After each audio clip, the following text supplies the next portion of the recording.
Given the number of street trees that pulled down power lines over the weekend, do you think councils are now going to suddenly soften their position on the removal of street trees? Now, this question was posed to me in a group chat with a client earlier this week. I think it was like Monday or something like that. And when I saw the message, I was just like, no, just trust me, no. So I thought, hey, why don't I use this week's video to share the answer that I gave them with you guys? Now, I do want to say from the very beginning, I am coming at this from a very, very privileged position.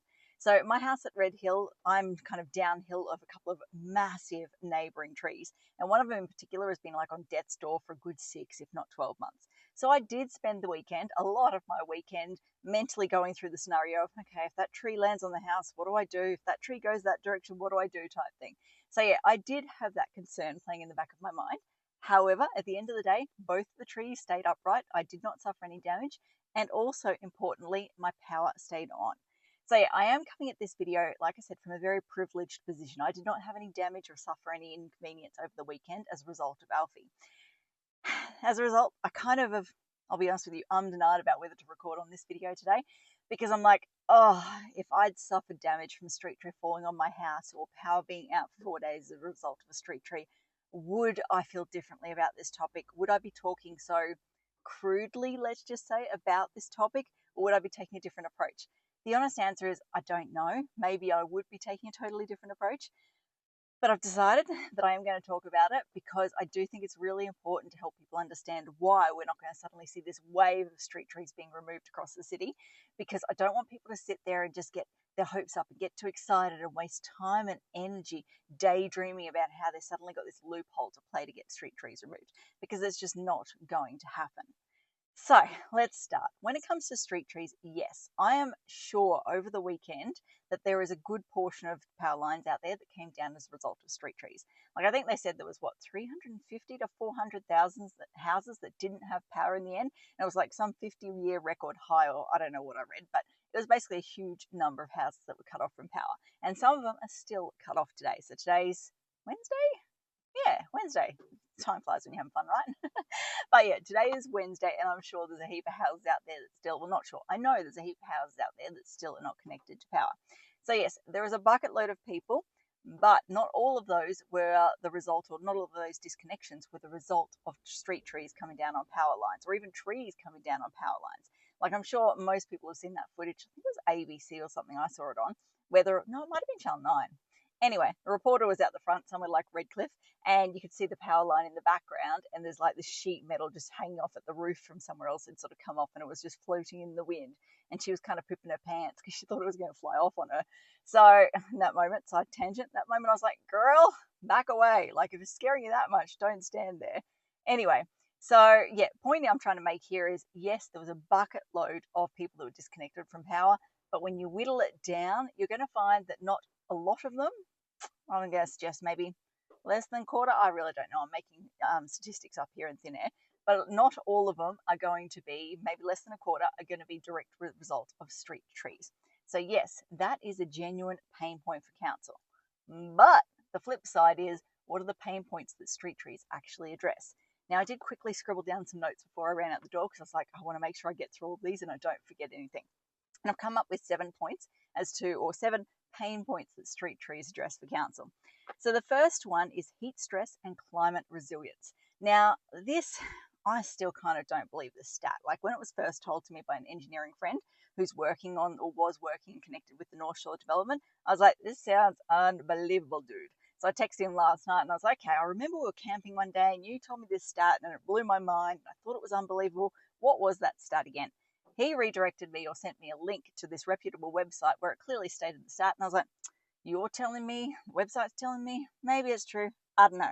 So I'm going to put it out there and I'm just going to say, take it with a grain of salt. Like I don't know how genuine this is. But according to this article, with the North Shore development, like the whole Olympic Village stuff they're trying to do there, they want to achieve 76% shade cover within the verge areas. So that's the property boundary on one side of the road to the property boundary on the other side of the road. 76, let me get words out, 76% shade cover in the verges and 63% across the entire site. And they believe, or they're predicting, if they can actually achieve those goals, they're going to get a reduction, and this is the part that's kind of unbelievable, a reduction of 16 degrees in temperature in those shaded areas. So they're going to bring down the overall temperature by 16 degrees in those shaded areas just by achieving those percentage coverage sort of goals. So that's huge in terms of the heat loading out urban environments generate. And it does amazing things when it comes to climate resilience and all of that sort of stuff. So yeah, even if we say a quarter of that is what's going to be achievable more realistically, that's still a huge drop in temperature. So yeah, moral of the story is point number one, street trees help to reduce the heat load within our urban environments. Now, number two, timely because of Alfie, these street trees help with stormwater and flood management. Seems kind of obvious, but those roots, they suck up the water like a vacuum cleaner, like a sponge, which helps obviously stop the flow of water moving through our cities.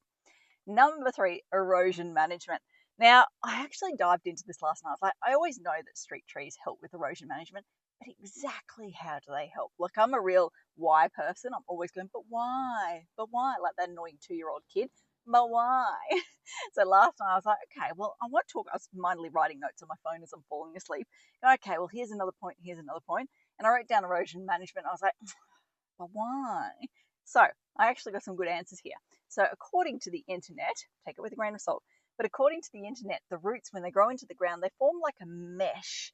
Think of it like Rio or rebar in a concrete slab or something like that. It basically holds all the soil together. Then next, when the roots go down, they actually exude this organic kind of glue substance which holds the soil around them together. Next, the canopy. So the canopy and also the mulch down below, it acts as kind of like a cushion to the rain. So instead of the rain hitting the ground at force and dispersing the soil everywhere, it basically hits the leaves, whether they're up on the canopy or down in the ground, and just softens and cushions the impact a little bit. And then last but not least, when you have that mulch on the ground, it kind of acts like I'd describe it as like a speed hump. So you imagine you're going through Red Hill, Paddington, any of those areas where they have the speed humps. They're designed to slow things down. When you have that leaf litter and everything on the ground, it slows the rain down as it passes over, which stops the soil from eroding. I think that was all the points I was going to make. Yes. Like I said, I read my notes. I wanted to make sure I stayed on track.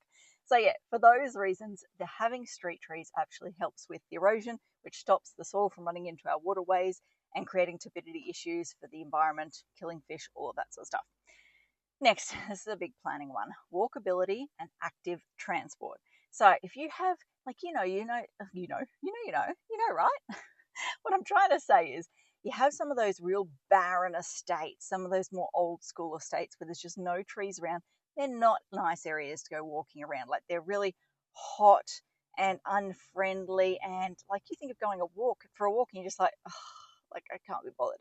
Whereas if you think of nice tree-lined pathways all around, you're like, okay, I feel like going for a walk. I'm not going to get burnt to a crisp type thing. So yeah, if you have trees out in your urban environment, it encourages people to get out and exercise, but it also breaks down the barriers to public transport, accessing public transport. It's a much easier and nicer process or journey to get to the bus stop, to get to the train station, so you're more likely to use public transport, which obviously reduces the car-related issues and all of that sort of stuff.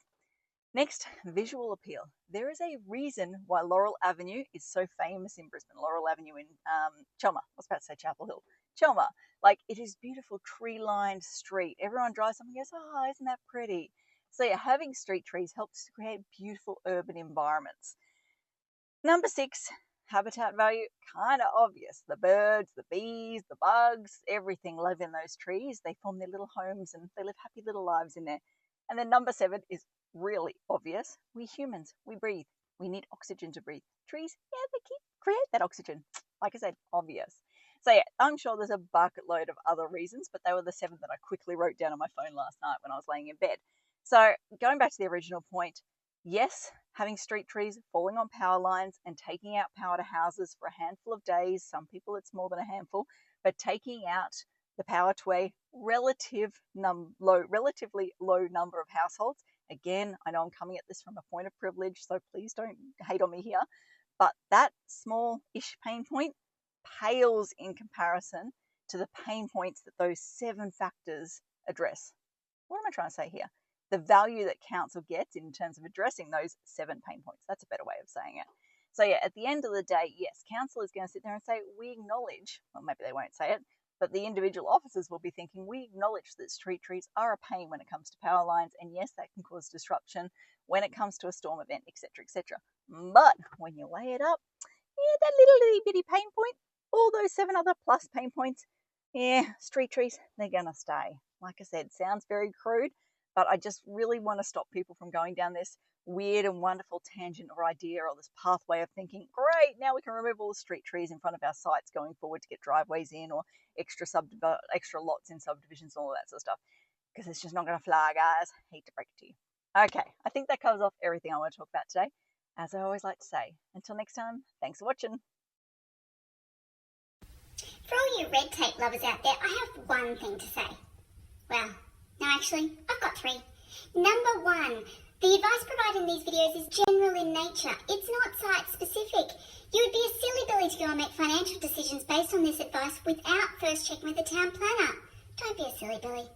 Number two, Brisbane Town Planning is in no way linked to Brisbane City Council. The views expressed in these videos are my own, not council's. So if you don't like them, blame me, not council. Number three, what was my number three? Oh yeah, the views expressed in these videos are accurate at the time of recording. If you're watching this video back 10 years from now, the views may not be so accurate. That's all.